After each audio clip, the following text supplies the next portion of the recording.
जय जय रघुवीर समर्थ. शुका सारिखे पूर्ण वैराग्य जाचे, वसिष्ठा परिज्ञान योगेश्वराचे. कवी वाल्मिका सारिखा मान्य ऐसा, नमस्कार माझा सद्गुरु रामदासा. श्रीराम मला वाटते अंतरी त्वा वसावे, तुझ्या दासबोधासी त्वा बोध व्हावे. अपत्या परी पाववी प्रेम ग्रासा, महाराजया सद्गुरु रामदासा. जय जय रघुवीर समर्थ.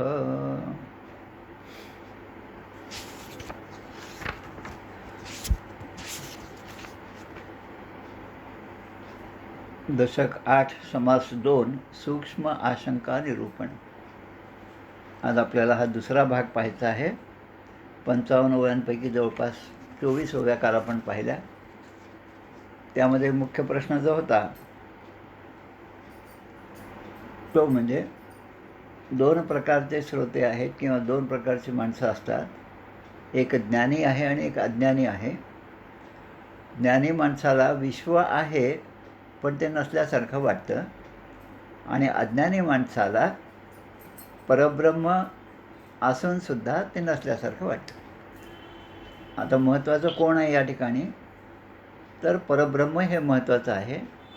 परब्रह्माची अनुभूती होणे आणि ती होण्यासाठी माझी सगळी साधना, खटपट, हे सगळं माझं कार्य आणि मी जे जे कर्म करेल ते त्या दृष्टीने माझं अग्रेसर झालं पाहिजे, तर मला ती परब्रह्माची ओळख होईल आणि परब्रह्माचा अनुभव येईल. आणि अशी धडपड करणारे जे आहेत ते सगळे ज्ञानी आहेत, कारण त्यांचा मुख्य उद्देश संसाराकडेचा लक्ष नसून परब्रह्माच्या प्राप्तीकडे त्यांचं ते लक्ष आहे. आणि अज्ञानी जो आहे तो समोर व्यक्त असणाऱ्या या सगळ्या जगामधून, दृश्यामधून परब्रह्माचा शोध घेणं हा विचार त्याच्या ठिकाणीच नाही, पण ज्या स्थितीत मी आहे तो माझा आनंदाने चाललेला संसार असा तो आनंदाने सुरू राहावा अशा आशयाने तो सगळी धडपड करत असतो. आता मुळामध्ये प्रवृत्ती आणि निवृत्ती हे दोन शब्द आहेत. प्रवृत्ती म्हणजे संसार, निवृत्ती म्हणजे परब्रह्म. आता संसारात आपण आहोत आणि खूप आनंदात आहोत. माझी प्रवृत्ती आता त्याच आनंदामध्ये, सुखामध्ये माझा संसार राहावा, कधीही दुःख येऊ नये, ही माझी प्रवृत्ती आहे.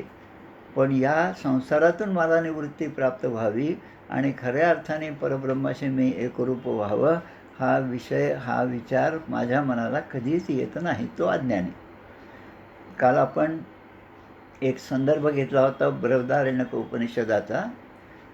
आता हे नावच बृहदारण्यक असल्यामुळे बृहद म्हणजे सगळ्यात मोठं. आमच्या तंजावरला, तामिळनाडूमध्ये जे गाव आहे आपलं, आणि अनेक मठ आहेत आपले. भीमस्वामींचा मठ आहे, रामचंद्र महाराज हे पण कधी कधी आपल्या या नगरच्या समूहावर असतात. त्यामध्ये त्या गावामध्ये एक बृहदेश्वराचं मंदिर आहे.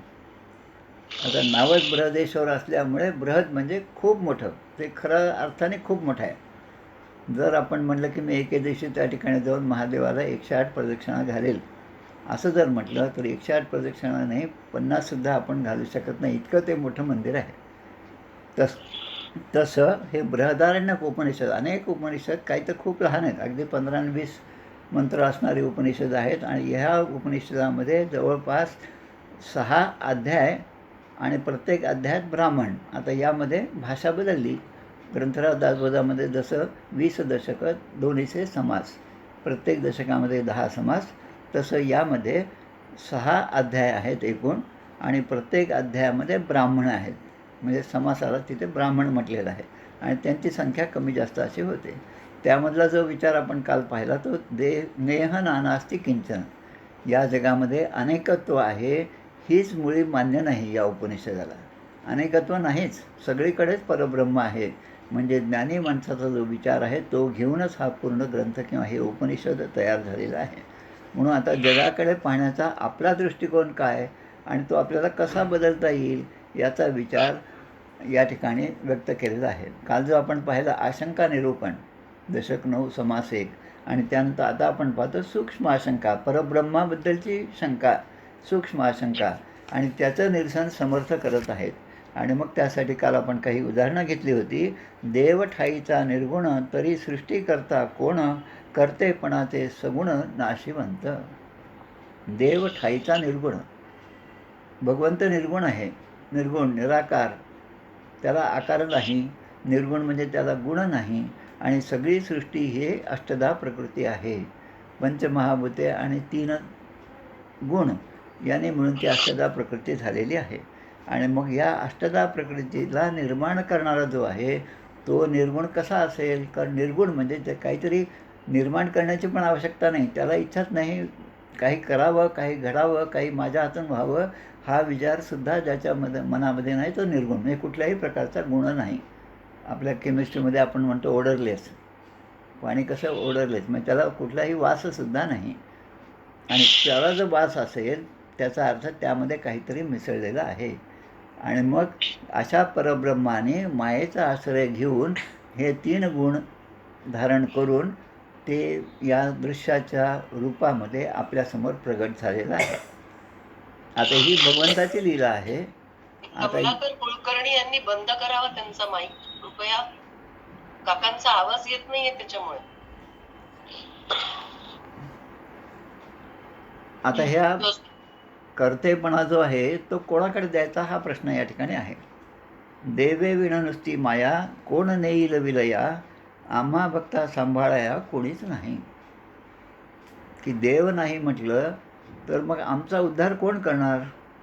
आणि देव आहे असं म्हटलं तर आपली पंचायत अशी होती की या सृष्टीमध्ये अनेक देव आहेत, अनेक मंदिरं आहेत. अनेक मंदिरात गेल्यानंतर एका मंदिरातसुद्धा अनेक ज्योतिर्लिंग आहेत, अनेक आहेत. 12 ज्योतिर्लिंग जसे महत्त्वाचे आहेत तसे अनेक मंदिरं असे आहेत महादेवाचे की ज्या ठिकाणी पूर्ण 12 ज्योतिर्लिंगाचं दर्शन आपल्याला होतं. आता प्रश्न असा आहे, माणूस आपापल्या मनातील इच्छा आणि इच्छापूर्ती आणि इच्छापूर्तीमुळे झालेलं समाधान यावर त्या देवाचं देवत्व किती जागृत आहे ठरवतो. आणि एकदा त्यांनी ठरवलं आणि त्याची इच्छा पूर्ण झाली की मग तो लगेच दुसऱ्याला सांगतो की मी या ठिकाणी गेलो होतो आणि माझ्या मनात ही इच्छा होती आणि माझी इच्छा पूर्ण झाली. म्हणजे हा पावणारा आहे थोडक्यात म्हणजे. आणि आता हा पावणारा आहे ही बातमी एका माणसाकडून दुसऱ्याकडे, दुसऱ्याकडून 100 जणांच्याकडे, आणि मग त्या ठिकाणी गर्दीला सुरुवात होती. एक आंध्र प्रदेशमध्ये एक मंदिर आहे, बालाजीचं मंदिर आहे. आणि आश्चर्याची गोष्ट म्हणजे त्या बालाजीचं नावच व्हिसा बालाजी आहे. म्हणजे ज्यांना परदेशात जायचं आहे ते परदेशात जाण्यासाठी जो फॉर्म असतो तो फॉर्म भरून तिकडे पाठवतात आणि या बालाजीचं दर्शन घेतात. आणि त्या बालाजीचं दर्शन घेतलं की मग मला तो व्हिसा प्राप्त होतो, ही श्रद्धा आहे. आता ही श्रद्धा जी आहे ती अंधश्रद्धा आहे का भक्तांची भाविक श्रद्धा आहे हा विचार वेगळा आहे. पण ते मंदिर त्यासाठीच फेमस आहे आणि म्हणून त्याचं नावच व्हिसा बालाजी. आता बालाजीलासुद्धा कल्पना नसेल की असंसुद्धा माझं नाव असू शकतं. विष्णू सहस्रनामामध्ये 1000 नावं आहेत, त्यामध्ये व्हिसा बालाजी हे नाव नाही, पण ते आपण निर्माण केलेलं आहे. आता आपण निर्माण केलेलं आणि ते मंदिर जे आपण निर्माण केलं, मग तो खरा देव आहे का दुसरे खरे देव आहेत हा प्रश्न माणसाच्या मनामध्ये येतो. आणि तो आल्याबरोबर जितके मतं आहेत तितके संप्रदाय आहेत तितके पथ आहेत. हा जो विचार आहे की प्रत्येकाला एका मार्गाने जाण्यापेक्षा मी दुसऱ्या मार्गाने जाईल पण त्याच गंतव्यापर्यंत मी जाऊन पोहोचेल याची खात्री आहे, कारण त्याचे सद्गुरू त्या मार्गाने गेलेले असतात. म्हणून प्रत्येक जणाचा मार्ग वेगळा असतो. नडाम एको गम्य हा त्वमसी पयसाम अर्णव इव. शिवमहिम्न स्तोत्रामध्ये हा श्लोक येतो, 7वा का 8वा श्लोक आहे, ज्याचा उच्चार स्वामी विवेकानंदांनी शिकागोमध्ये केला आहे की पंथ जरी वेगळे असले, धर्म जरी वेगळे असल्या, जाती जरी वेगळ्या असल्या आणि त्या ठिकाणचे जे प्रमुख आहेत ज्यांच्यावर श्रद्धा ठेवून भक्त हा मार्गक्रमण करीत असतो, तो भक्त त्या परब्रह्मापर्यंत पोहोचण्यासाठी जरी मार्ग अनेक असले तरी ते शेवटी त्याच एका गंतव्याला जाऊन पोचतात. आणि म्हणून असा कृष्णं वंदे जगद्गुरुं सर्वदेव नमस्कार एक केशवं गच्छती. हे जसं आहे तसं प्रत्येकाच्या इच्छेप्रमाणे तो तो देव झाला. मग आता कोणता देव खरा असा प्रश्न त्या ठिकाणी येतो.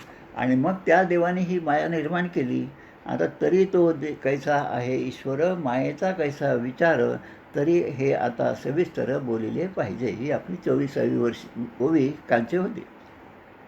आता समर्थ आपल्याला सांगतात की आता हा माया काय, ईश्वर काय आणि त्याचा विस्तार कसा झाला हे आता सांगायचं आहे.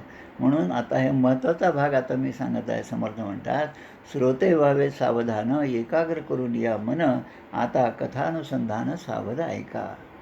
महत्त्वाची गोष्ट जेव्हा असते ना, तेव्हा आपण सांगतो अगदी, आणि जेव्हा विशेषतः महिला वर्ग बोलत असतात आणि महत्त्वाची गोष्ट सांगत असतात, तेव्हा ते अगदी हळू आवाजात बोलतात. इतक्या हळू आवाजात की त्या एका बाईला दुसऱ्या बाईलाचं बोलणं ऐकू येतं आणि बाहेर कोणाला काही समजत नाही, फक्त हे काहीतरी बोलतात एवढं समजतं. पण ते फार महत्त्वाचं असतं असं त्या समजतात. परब्रह्माच्या दृष्टीने ते अजिबात महत्त्वाचं नसतं, कारण ते सगळं दृश्यामधल्या गोष्टीचाच उहापोह त्या ठिकाणी असतो. पण या ठिकाणी मायेबद्दलचा विचार जो आहे, ही माया कोणी निर्माण केली, तो ईश्वर कसा आहे आणि त्या ईश्वराची आणि माझी भेट होईल का, अशा शंका, अनेक शंका माणसाच्या मनामध्ये उत्पन्न होत असतात. तरी आता सविस्तर बोलिले पाहिजे असं त्याबद्दल आपल्याला सांगतात. एक म्हणती देवे केले, म्हणून हे विस्तारली, देवास इच्छा नसती झाली तरी हे माया कैची. आता आपण आपला विचार काल आपण बोललो होतो या विषयात सुद्धा. मनामध्ये एक विचार आला, पाऊस पडतोय, छान वाटतं एकदम, एखादं बी आपण रोवलं पाहिजे आणि त्या जमिनीमध्ये ते बी रोवल्यानंतर छानपैकी झाड येईल. म्हणजे मनात विचार आल्याबरोबर कृती सुरू होती. त्या बी घेऊन आपण ते जमिनीमध्ये ते रोवतो आणि त्या पावसामुळे पावसाचं, परब्रह्माचं किंवा भगवंताने दिलेलं पाणी जेव्हा पडतं, तेव्हा सहजपणे आपल्याला दिसतं की नको असलेल्या गोष्टीसुद्धा वाढत जातात. गवत कितीतरी वाढतं आणि जे आपण लावलं, ज्या उद्देशाने लावलं, तो उद्देश आपला सफळ नव्हता, ते झाड काही वाढत नाही. आता आपण लावलेलं झाड वाढत नाही याचं दुःख आहे आणि जे वाढायला नको ते गवत वाढत आहे याचं दुःख आहे आणि आपलं वाढत नाही याचं आहे. म्हणून माणूस विचार करतो की आपल्या मनाप्रमाणे गोष्टी होत नाहीत. मग ज्या अर्थी माझ्या मनाप्रमाणे गोष्टी होत नाहीत, त्या अर्थी कोणीतरी या गोष्टीचा करता किंवा त्याच्यावर शासन असणारं कोणीतरी सत्ता असली पाहिजे. म्हणून ही देवानेच माया निर्माण केली, मग तिचा विस्तार झाला. हा विचार बरोबर आहे का दुसरा असं म्हणतो की दृश्य दिसतंय, एक म्हणते सात असे, तरी हे ज्ञाने कैसी निरसे. मग माया आहे असं आपण जर म्हणलं, तर मग ज्ञानाने ती माया, तिचं निरसन कसं करावं, कसं होईल. कारण ती खरं म्हणजे दिसते आहे, मला प्रत्यक्ष दिसते आहे. आपलं एकमेकांबद्दलचं जे प्रेम आहे, लौकिकातलं प्रेम आहे, हे प्रत्यक्ष दिसतं. मुलाला भूक लागली हे आईला जसं समजतं, तसं भगवंतालासुद्धा लक्षात येतं की हा आपला भक्त असून हा अन्य पंथाने जात आहे, अन्य मार्गाने जात आहे. आणि मग त्याला क्वचित घेता आडरानं मार्गी लावतो त्वरे. हे सद्गुरू आपलं कार्य करतात आणि आपल्याला पुन्हा सन्मार्गाला आणतात. आणि हे सद्गुरूंनी केलेलं आहे असं जेव्हा माझ्या लक्षात येतं, तेव्हा माझी सद्गुरूवरची दृढ श्रद्धा जी आहे ती अधिक दृढ होती आणि मग माझं मार्गक्रमण चांगल्या प्रकारे सुरू होतं. याच्या उलट मीच केलं आणि माझ्यामुळेच झालं असा जेव्हा विचार असतो, तेव्हा परब्रह्माचा विचार कमी होतो आणि माझा म्हणजे देह, मी आणि माझं याचा विचार वाढीला लागतो. आता मुळामध्ये आत्मा आणि परमात्मा आणि अंतरात्मा या 3 गोष्टीचं विवेचन आपण काल पाहिलं. आता या ठिकाणी माया जी आहे, तिचा विचार आपल्याला करायचा आहे. आता माया म्हणजे 2 शब्द आहेत, मा आणि या. संस्कृतमध्ये मा म्हणजे जी नाही आणि या म्हणजे जो, जी असं जे आपण वापरतो अव्यय, त्याप्रमाणे जो. जी नाही ती माया, जो नाही ती माया, जी वस्तू नाहीच ती माया आहे. आणि मग माया जी नाहीच, मग ती कशी आहे, ती नाहीच म्हणल्याबरोबर त्या ठिकाणी अस्थायीपणा आहे, काल्पनिकपणा आहे. आणि मग मी असा विचार केला, मी कल्पना केली आणि माझी कल्पना ती चुकीची ठरली, अशा 2 गोष्टी त्या ठिकाणी येतात. पण परमात्मा जो आहे, तो मात्र हा आणि आपला आत्मा, कारण आत्मा हा त्याच परमात्म्याचा अंश असल्यामुळे हे दोन्ही ठायी आहेत, ते स्थायी आहेत, त्यामध्ये बदल होत नाही. मग आता बदल कशाचा होतो की जीव जेव्हा जन्माला येतो, परमेश्वराचा अंश, परमात्म्याचा अंश म्हणून जीवात्मा हा शरीर धारण करतो, त्याबरोबर ते मायेचा खेळ सुरू होतो. आणि मग त्या मायेच्या खेळामध्ये जीव कसा गुरफटून जातो याचं खूप सुंदर वर्णन आपल्या 3ऱ्या दशकामध्ये समर्थांनी केलेलं आहे. आणि मग प्रश्न निर्माण होतात, शंका आणि मग सूक्ष्म आशंका, की मग आता यातून बाहेर पडण्याचा काय मार्ग? असं म्हटल्यानंतर मग नवविधा भक्तीचा 4था दशक सुरू होतो. हे जसं आहे तसं या ठिकाणी माया जी नाहीच, पण ही माया कशासाठी आहे, की जग प्रगट करणं हा परमेश्वराचा जो उद्देश आहे, ते प्रगटीकरण जे झालं ते मायेच्या आधारे झालेलं आहे. आणि ईश्वर आहे, त्याची माया आहे. मग या ईश्वराचा आणि त्या मायेचा काही संबंध आहे का नाही? असे प्रश्न मनामध्ये निर्माण होतात. आता यासाठी अनेक ग्रंथ आहेत. त्या ग्रंथाचा अभ्यास केल्यानंतर आपल्याला काहीतरी स्पष्ट कल्पना हळूहळू होत जाते. पण काही ग्रंथ असे असतात, की ते वाचल्यानंतर आपल्या मनामध्ये काहीतरी शंकाच निर्माण होतात. आणि मग हा ग्रंथ नव्हे, हा ग्रंथ नव्हे समर्थ सांगतात. आणि कशाला ग्रंथ म्हणावं हे सुद्धा समर्थ सांगतात. आणि मग तो विवेक आपल्यामध्ये जेव्हा जागृत होतो, तेव्हा मी काय वाचावं, काय पाहावं, कशाचं श्रवण करावं, या गोष्टी आपल्या मनामध्ये पक्क्या होतात. आणि त्या एकदा चांगल्या रीतीने पक्क्या झाल्या म्हणजे मग या अशा सूक्ष्म विचार जो आहे तो माणूस करायला लागतो. माया खरी नाही हे ज्ञान झालं. मग आता काय खरं आहे हे त्याच्यासाठी त्याचा उतार आहे. मग काय खरं आहे तर एक परब्रह्म तेच खरं आहे. जगामध्ये ब्रह्म दिसे उघडे, नाना माती नाना भिंती, परळ आणि सुगडे, जगामध्ये ब्रह्म दिसे उघडे. आमच्या मुक्ताबाईंचा हा अभंग आहे. ज्ञानेश्वरांची भगिनी असणाऱ्या मुक्ताबाई, आणि त्या म्हणतात जगामध्ये ब्रह्म दिसे उघडे. म्हणजे माया त्यांना दिसलीच नाही, पण सगळं ब्रह्मतत्वच या जगामध्ये आहे. या दृष्टीने त्यांनी या जगाकडे पाहिलं. आणि त्या म्हणतात परळ आणि सुगडे हे जरी आकाराने वेगळे असले तरी त्यामध्ये मुळामध्ये मातीच आहे. जसं या ठिकाणी पण काल ओवी झाली की सुवर्ण आणि लेणे, सोन्याचे लेणे जरी असले तरी ते पाहिल्यावर आपण लगेच अरे वा छान सोनं आहे, चांगलं पिवळं धमक दिसतंय, हे जे आपल्या मनामध्ये येतं पहिल्यांदा, पहिली प्रतिक्रिया ती असते. आणि दुसरी प्रतिक्रिया, मी जसं सांगितलं तसा हा दागिना झाला नाही. म्हणजे दोन्ही गोष्टी येतात.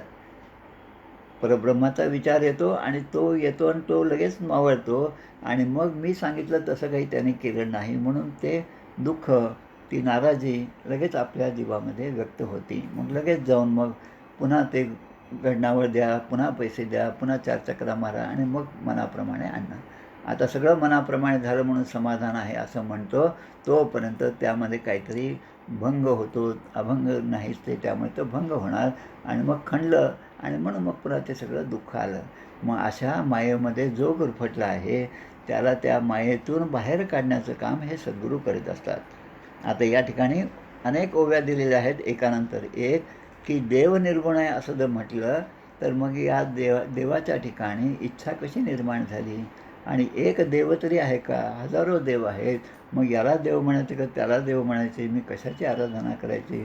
सोमवारी महादेवाची, मंगळवारी देवीची, बुधवारी अजून काही, गुरुवार, शुक्रवार, शनिवार, 8ही दिवस झाले. मग काही दिवशी मग 2-2 आराधना येतात, 2-2 पूजा एका दिवशी कराव्या लागतात. मग हे सगळं झाल्यानंतर ह्या सगळ्या कर्माच्या कचाट्यामध्ये माणूस अडकून जातो. आणि या कर्मामध्ये इतका अडकतो की त्यामध्ये अनाहूतपणे त्याच्याकडून अनेक चुका होतात. नवे कर्मना धर्मना योग काही, नवे भोगना त्यागना सांग पाही, म्हणे दास विश्वास नामी धरावा, प्रभाते मनी रामचिंतीत जावा. अगदी शेवटचं सत्य म्हणजे हेच आहे की कर्म केलं तर ते चांगल्या पद्धतीने झालं का? मंत्र म्हणले मग त्याचा उच्चार बरोबर होता का? जे काही साधनसामुग्री मी गोळा करून ठेवली होती ती शुद्ध होती का? त्यामध्ये काही भेसळ आहे का? त्यामध्ये काही दोष आहेत का? माझी जी पद्धती होती पूजा करण्याची त्यामध्ये काही दोष आहेत का? अशा अनेक गोष्टी जेव्हा समोर येतात तेव्हा मग लक्षात येतं की हे सगळं करण्यापेक्षा 2 हात आणि मस्तक हेच आहे. हे जर मी साष्टांग साधूला आपण नमस्कार केला, साधक भावे नमस्कार घाली, त्याची चिंता साधूच लागे, सुगम पंथे नेऊन घाली जेथील तेथे. मग आता अनेक ग्रंथ वाचायला सुरुवात जरी केली तरी म्हणतात एक म्हणती माया कैची, आहे ते सर्व ब्रह्मची. मुक्ताबाई म्हणतात माया कशाची आली? सगळं परब्रह्मच आहे. आणि मग थिजरल्या बिगरल्या ग्रताची ऐक्यता न मोडे. थिजलेलं तूप आणि पातळ झालेलं तूप, तुपाच्या दृष्टीने यामध्ये काहीच फरक नाही. आपल्याला पाहण्याच्या दृष्टीने तो फरक आहे, चवीच्या दृष्टीने कदाचित असेल. शिळं झालं म्हणून ते काहीतरी वेगळं दिसतं असं आहे. आणि आपण रोज जेव्हा नळाला पाणी येतं ते पाणी भरून घेतो. आपण म्हणतो आधी कालचं पाणी सगळं फेकून द्या. कालचं पाणी, आजचं पाणी ताजं आहे आणि उद्या पुन्हा पाणी येणारच आहे. आता या तिन्ही गोष्टी गृहीत धरल्यामुळे अनेक ठिकाणी पाण्याचा अपव्यय होत असतो. पण ते पाणी एकदाच निर्माण झालेलं आहे, ते पावसाळ्यामध्ये निर्माण झालं आहे. सगळ्या जगामध्ये एकच पाणी आहे आणि तेच पाणी नळाद्वारे आज आलं म्हणून ते ताजं आहे आणि कालचं आहे म्हणून शिळं आहे. म्हणजे हे जे भिन्नत्व आहे, हे भिन्नत्व माणसाच्या विचाराने निर्माण झालेलं आहे.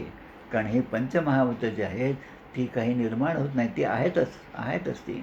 फक्त त्यांचं प्रगटीकरण हे वेगवेगळ्या रूपाने होत असतं.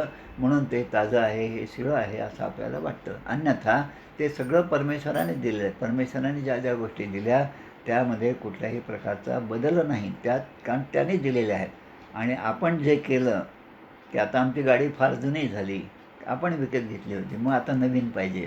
म्हणजे असं करून माणूस या संसारामध्ये गुरफटत जातो. मग आता पुढचा विचार या ठिकाणी आणतात.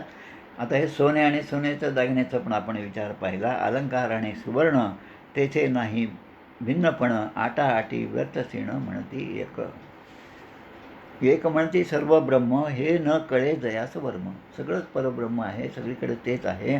पण हे ज्याला समजत नाही, तो अज्ञानी जो आहे, तयाचे अंतरीचा भ्रम गेलाचे नाही. त्याच्यामध्ये एक भ्रम होता आणि हा भ्रम कसा आहे तो काल मी सांगितलं उदाहरण. खेळण्यातलाच तो साप आहे, पण त्याचा विसर पडला की हा खेळण्यातला साप आहे आणि अंधार पडला म्हणून तो साप खरा वाटायला लागला आणि मग पुन्हा तो दिवा लावल्याबरोबर तो खेळणं आहे हे जर लक्षात आल्याबरोबर आपल्या मनातली ही भीती निघून गेली. हे जसं आहे तसं संसारामधलं दुःख जे आहे ते सुद्धा संसारच हा जो भ्रम आहे. तर मग त्यातलं सुख असो किंवा दुःख असो, हे दोन्हीसुद्धा अगदी क्षणिक आहे आणि ते केव्हाही दूर करता येतं, पण त्यासाठी ज्ञान पाहिजे. म्हणून आता सांगतात या ठिकाणी, हीन उपमा एकदेशी कैसी साहेल वस्तुसी, वर्ण व्यक्ती अव्यक्तासी साम्यता न घडे. आता या परब्रह्माला कशाची उपमा द्यावी असा विचार केला. पण कोणतीही उपमा जी आहे, मला एखाद्या गोष्टीची उपमा द्यायची असेल तर मी जी गोष्ट पाहिलेली आहे त्याचीच मी उपमा देईल. मी समुद्रच नाही पाहिला, जसं स्वामी विवेकानंद त्या गोष्टीमध्ये सांगतात, उपनिषदातलीच गोष्ट आहे की त्या बेडूक असतं, ते एका छोट्या डबक्यामधलं बेडूक आहे आणि त्या ठिकाणी समुद्रातलं एक मोठं बेडूक त्या ठिकाणी येऊन पडतं आणि या दोघांचा संवाद त्याने दिलेला आहे. त्या डबक्यातलं बेडूक म्हणतो, माझं विश्व किती मोठं आहे, मी पहा इकडून या किनाऱ्यावरून त्या काठावर मी एका क्षणात जाऊ शकतो, तू जाऊ शकतोस का?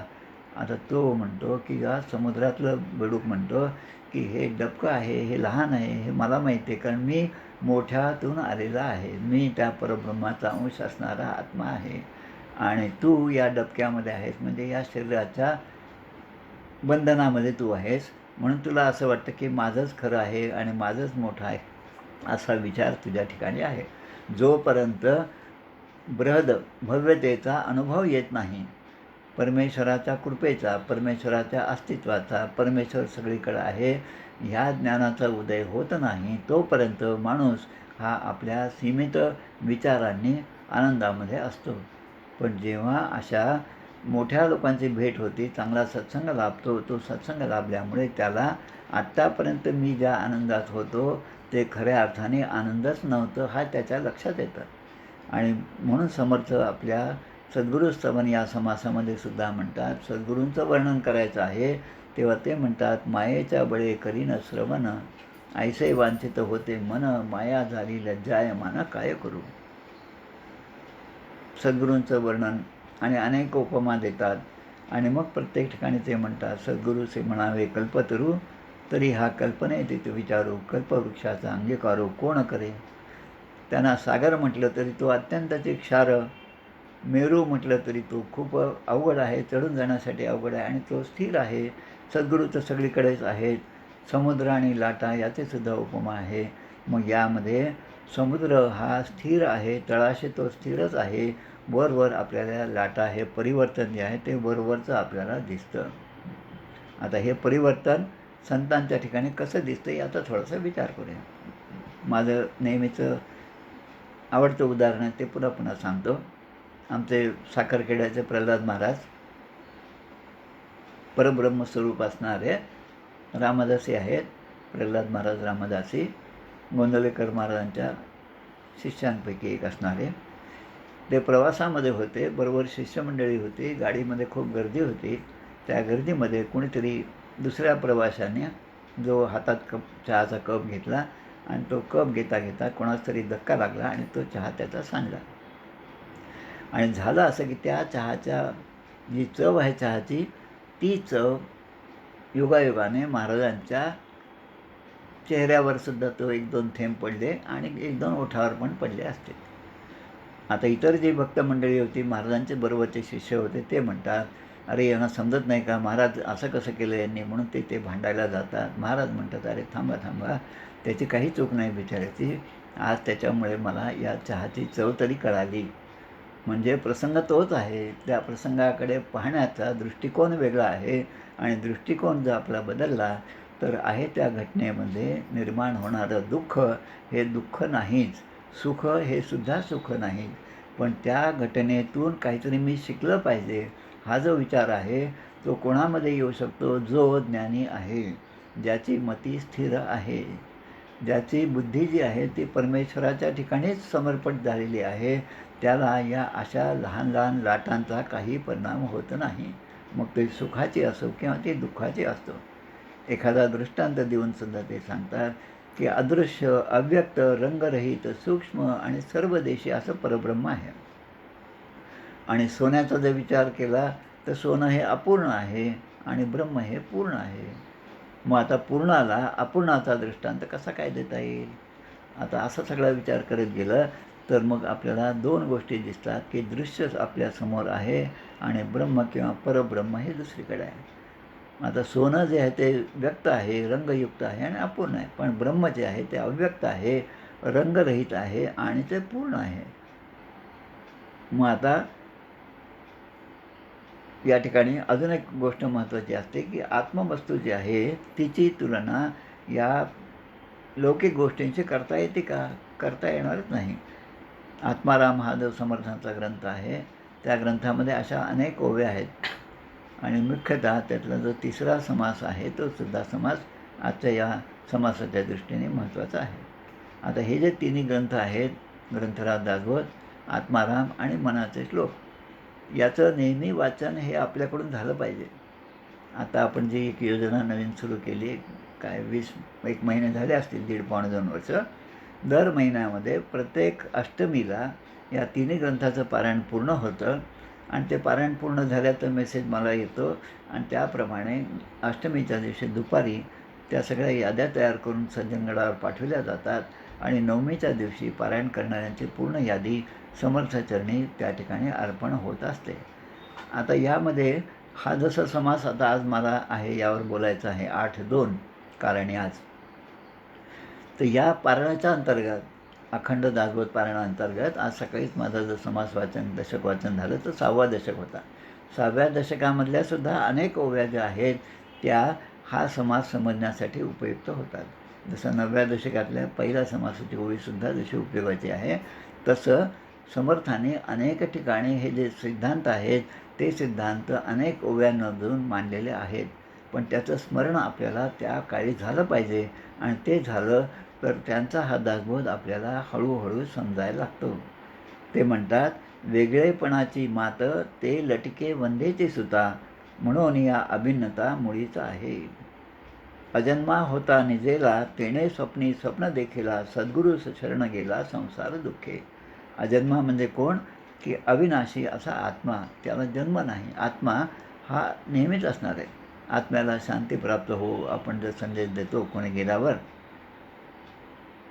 तर ते त्या अर्थाने परमार्थाच्या अर्थाने तसं काही तेवढं बरोबर नाही. कारण तो सुखीच आहे, तो काही त्याला काही दुःख होण्याचं काही कामच नाही. दुःख कशामुळे झालं की तो या देहाच्या संगतीत आला आणि म्हणून ते दुःख त्याला प्राप्त झालं. आमचे रघुनाथ स्वामी जे आहेत पसरणी मठाचे, ज्यांची 250वी पुण्यतिथी आत्ता 2 वर्षापूर्वी आपण साजरी केली आणि त्यानिमित्त त्यांच्या चरित्र ग्रंथाचे जवळपास 400 पारणं तरी आपण सगळ्यांनी केली. त्यामध्ये ते म्हणतात की जन्म हेच दुःखाचं कारण आहे आणि जन्म दुःखाचं कारण असल्यामुळे जन्म झाला हीच मोठी चूक आहे. आणि एका प्रवचनकाराने टी व्हीवरचं मी ऐकलं होतं, खूप छान सांगितलं की माया कशी आहे आणि ती माया आपल्याला कशी गुरफटून टाकते. ते म्हणतात की आपण एक अंगामध्ये सदरा घातला, शर्ट घातला, त्याला 5-6 बटणं आहेत. आता त्याची बटणं आपल्याला लावायची. आता ती बटणं जर आपण व्यवस्थित लावली तर ते पूर्ण बटणं लागतील. पण पहिलंच बटन जर आपलं चुकलं तर मग कितीही प्रयत्न केला तरी त्याची इतर जी उरलेली बटणं आहेत ती लागणार नाही आणि तो शर्ट घातलेला माणूस काही चांगला दिसणार नाही. म्हणजे पहिलं बटन जे आहे शर्टाचं, हे म्हणजे काय आहे की या ठिकाणी आत्म्याने परब्रह्माने प्रवेश केला आणि त्या देहामध्ये तो आला म्हणून माणसाचा जन्म झाला. जीव हा या योनीमध्ये प्राप्त झाला. मग आता तो जो प्रवेश केला तिथूनच सगळं घोळ झालेलं आहे आणि मग आपल्या मूळ स्वरूपाकडे लक्ष नसल्यामुळे आणि देहावरचं प्रेम वाढत गेल्यामुळे देहाच्या संबंधाने जे ज्या गोष्टी माझ्याकडून घडल्या किंवा माझ्यासमोर आल्या त्याबद्दलचा राग, द्वेष, अभिनिवेश, त्याबद्दलची ममता, त्याबद्दलची माया, त्याबद्दलचा स्वार्थ, त्याबद्दलचा निस्वार्थीपणा, अशा अनेक गोष्टींमध्ये माणूस गुरफटत जातो. अजन्मा होता निजेला, असा अजन्मा अविनाशी आत्मा हा निजला होता. आता जेव्हा निजलेला आहे तेव्हा त्याला स्वप्न पडलं आणि त्याने स्वप्न देखील, आता स्वप्नामध्ये सुद्धा पुन्हा स्वप्न पाहिलं आणि तो त्याप्रमाणे सद्गुरूस शरण गेला संसार दुःखे. स्वप्नामधलं स्वप्न म्हणजे आपले या जीवनामध्ये आपल्याला प्राप्त होणारं सगळं सुख आणि दुःख आहे. आणि स्वप्न म्हणजेच की हा देह धारण केला हेच एक स्वप्न आहे आणि देह धारण केला म्हणजे देह म्हणजे मी आहे हा जो विचार आहे तेच स्वप्न आहे आणि मग त्यामधलं स्वप्न पुन्हा आहे. आणि मग आता यातून बाहेर पडण्यासाठी काय तर सद्गुरूस शरण गेला संसार दुःखे. या संसाराच्या दुःखाने तो सद्गुरूंना शरण गेला आणि सद्गुरू कृपेस्तव झाला संसार व्हावं. सद्गुरूची कृपा जी झाली व्हावं म्हणजे तो संसार आता खोटा आहे हे मला समजायला लागलं आणि ज्ञान झाली ठाव पुसे अज्ञानाचा. असं जेव्हा मला ज्ञान होईल तेव्हा अज्ञानाचा ठाव ठिकाणा तिथून नाहीसा होईल आणि दृश्य जगामध्ये हे जग हेच मिथ्या आहे हे मला जर कळलं तर मग आपण देह आहे ह्या अज्ञानामध्ये मी आत्तापर्यंत जे सुख मानत होतो ते आता चुकीचं आहे. तो माझा देहभाव जो आहे तो नाहीसा झाला आणि आत्मस्वरूपाचे मला ज्ञान झाले.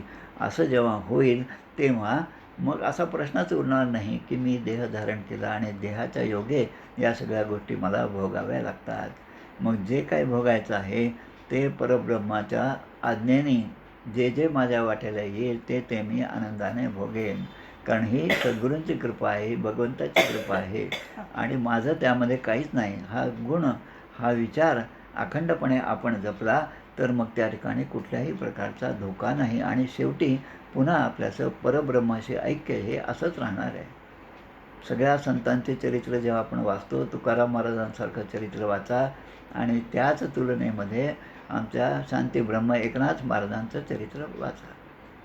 एकनाथ महाराजांच्याकडे सगळी संपन्नता आहे, तुकाराम महाराजांच्याकडे लौकिक दृष्टीने कुठलीच संपन्नता नाही.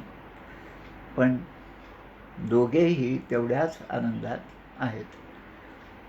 किंबहुना शांती ब्रह्म हे जे त्यांचं नाव आहे ते त्यांना ते कशामुळे प्राप्त झालं हे अनेक कथा, अनेक घटना त्यांच्या आयुष्यातल्या वाचल्यावर आपल्या लक्षात येतं.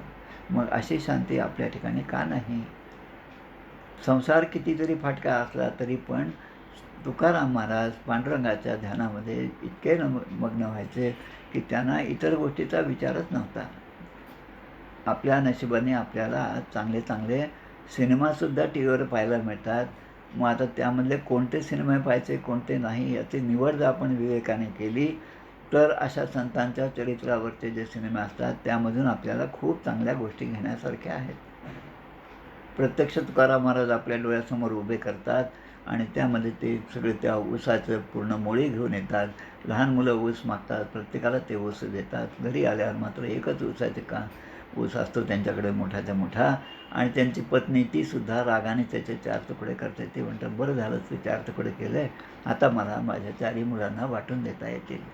म्हणजे जगामध्ये जे जे घडत आहे ते घडणं हे सगळे परमेश्वराचीच कृपा आहे. मग ते सुख असो किंवा ते दुःख असो. आणि मग यश देवा न दे तुझी सत्ता, हा ती सुबोध गुरूंचा. म्हणजे गुरूंचा सुबोध, चांगला बोध जो आहे तो हाच आहे की देवा मला यश द्या असं मी म्हणत नाही. मला अपयश दिलं तरी ते तुम्हीच दिलेलं आहे, आणि तीचसुद्धा तुमचीच माझ्यावरील कृपा आहे. माझं काहीतरी कमी पडत असेल म्हणून मला अपयश मिळालं हे मी जाणतो, पण आपल्या लेकरावरील माया तुम्ही कधीच कमी करणार नाही याची मला खात्री असल्यामुळे या सगळ्या गोष्टीकडे पाहण्याचा माझा दृष्टिकोन बदललेला आहे. आत्माराम समास 3मध्ये काही गोष्टी अजून छान दिलेल्या आहेत जे या समासाला लागू पडतात. त्यामध्ये एक आहे, मायेच्या बळे ब्रह्मज्ञान, मायेकरता समाधान, मायाचे गोवी आणि बंधन, तोडी तेही माया. ही माया ज्याचा विचार आपण या ठिकाणी करत आहोत, ती माया कशी आहे की त्या मायेच्या आधारेच ब्रह्मज्ञान होतं. कसं मायेच्या आधारे ब्रह्मज्ञान होतं की जे ग्रंथ आपण वाचतो ते ग्रंथसुद्धा मायारूपच आहेत. फक्त त्यामध्ये जे तत्त्वज्ञान आहे ते मात्र परब्रह्माकडे पोचण्यासाठी मदतीचं आहे. आणि मायेकरता समाधानसुद्धा आहे. आणि मायाची गोवी आणि बंधनं तोडी तेही माया. या बंधनामध्ये आपल्याला अडकवणारी ही सुद्धा मायाच आहे, आणि या बंधनातून मुक्त करणारी जी आहे ती सुद्धा मायाच आहे. दशक 6 समास 7 सगुण भजन हा समाससुद्धा जरूर वाचा. खूप महत्त्वाचा असा समास आहे की एवढं सगळं जर माया असेल तर मग मी भगवंताचं नाम का घ्यावं, मी पूजा काय करावी, असं सगळं आहे. आणि मग म्हणतात सगळं जग पूजा करतील, तू एकट्याने पूजा नाही केली तर त्या परमेश्वराचं काय बिघडतं? बिघडणार तर आपलंच आहे. हा विचार महत्त्वाचा आहे. म्हणून फासे यास दे दे म्हणती, एक ते रडी खाती, क्रोधा पेटल्या घेती, जीव एक एकाचा. फासाचा खेळ, सारीपाट याचं उदाहरण त्या ठिकाणी आत्मारामामध्ये दिलेलं आहे की सारीपाट खेळतात. आता आमचा नातू आहे, तो कधी कधी ते चेस घेऊन येतो. मग तो विचारतो, आबा तुम्हाला काळ्या गोट्या पाहिजे का पांढऱ्या गोट्या पाहिजे? आपण त्याच्यावरच सोडायचं, तुला जे पाहिजे ते घे. तर तो नाही नाही, बरं बघ, त्याच्या म्हणण्याप्रमाणे आपण त्या गोट्या घेतो आणि मग खेळ सुरू होतो. आणि आता त्याच्या हुशारीने जर माझी गोटी मेली तर त्याला आनंद होतो, आणि त्याची गोटी जर आपण मारली तर त्याला दुःख होतं. मग आता या सारीपाटामध्ये जे दुःख होणं, सुख होणं, आनंद होणं हे जे आहे हे सगळं क्षणिक आहे. ही सगळी माया आहे. बहुनाटकी ही माया, मीपणे न जाय विलया. बहुनाटकी म्हणजे अनेक प्रकारचे नाटक या ठिकाणी निर्माण करणारी ही माया आहे. दशमस्कंदामध्ये भगवंतानी या मायेचं वर्णन आपल्या चरित्रामधून दाखवलेलं आहे. जेव्हा ते ब्रह्मदेव सगळ्या गायींना घेऊन आपल्या लोकांमध्ये जातात, ब्रह्मलोकांमध्ये जातात, आणि मग पुन्हा त्या गोपांनासुद्धा घेऊन जातात, तेव्हा भगवंतानी मायेने स्वतः अनेक रूप धारण करून त्या गायीचं आणि गोपींचं रूप धारण केलं. आणि ते भगवंत पुन्हा आपल्या गावामध्ये जेव्हा गेले तेव्हा त्या घरच्या त्यांच्या खऱ्या आईवडिलांनासुद्धा समजलं नाही की आपल्या मुलं आज आपल्याला त्यांच्याबद्दल एवढं प्रेम का वाटत आहे. त्या गाईंच्या मुलांना, त्या वासरांनासुद्धा समजलं नाही की आपली आई इतकं छान दूध आपल्याला कशी देत आहे. असा काही काळ लोटला. म्हणजे ही अशी जी माया आहे ती बहुनाटकी ही माया, मीपणे न जाय विलया. आता मीपणे न जाय विलया म्हणजे गोवर्धनोद्धारणाचा जो प्रसंग आहे तो भगवंतानी करंगळीवर तो पूर्ण पर्वत उचललेला आहे, गोवर्धन पर्वत उचललेला आहे. आणि इतर लोकांना, म्हाताऱ्या माणसांनासुद्धा असं वाटतं की अरे एकट्याने एवढं उचललं, आपण त्याला काहीतरी सहाय्य केलं पाहिजे भगवंताला, म्हणून ते सगळे आपापल्या काठ्या त्या ठिकाणी लावतात. आता आपण भाग्यवान आहोत की या गोष्टी आपल्याला टी व्हीवर सुद्धा पाहायला मिळतात, हेच मी सांगतो. मग आता अशा प्रसंगी त्यांना असं वाटतं, भगवंत म्हणतात की अरे तुम्ही तुमच्या काठ्या थोडंसं काढून घेतलं काही हरकत नाही, मी आहे ना या ठिकाणी, म्हणून ते काढून घेण्याचा प्रयत्न करतात. तेव्हा तो पर्वत एकदम दोलायमान होतो. मग त्यावेळेस लक्षात येतं की नाही, सकळ करणे जगदैसाचे आणि कवित्वाची काय मानसाचे, ऐसा प्रमाण बोलण्याचे काय घ्यावे. समर्थ जे सांगतात तेच खरं आहे. वर्म हेची माया माईक. मग याचं वर्म काय? तर वर्म हेची माया माईक, याचा करावा विवेक. विवेक केल्या अनेक एकी मुरे. म्हणजे अनेकत्व हे एकाच्या ठिकाणी मूर्त, म्हणजे त्याचे ते एकरूप होतं आणि अनेकत्व राहतच नाही. म्हणून दृष्टांत तितका एकदेशी देणे घडे कळायासी. आता हे सगळे दृष्टांत जे देतात, माऊलींच्या ज्ञानेश्वरीमध्ये अनेक दृष्टांत दिले, अनेक उपमा दिलेले आहेत. ते कशासाठी? ते आपल्याला कळण्यासाठी. देणे घडे कळायासी, सिंधू आणि लहरीशी भिन्नत्व घ्यायचे, म्हणून उपमा द्यायची, म्हणून लोकांना कळावं, म्हणून या सगळ्या गोष्टी आहेत.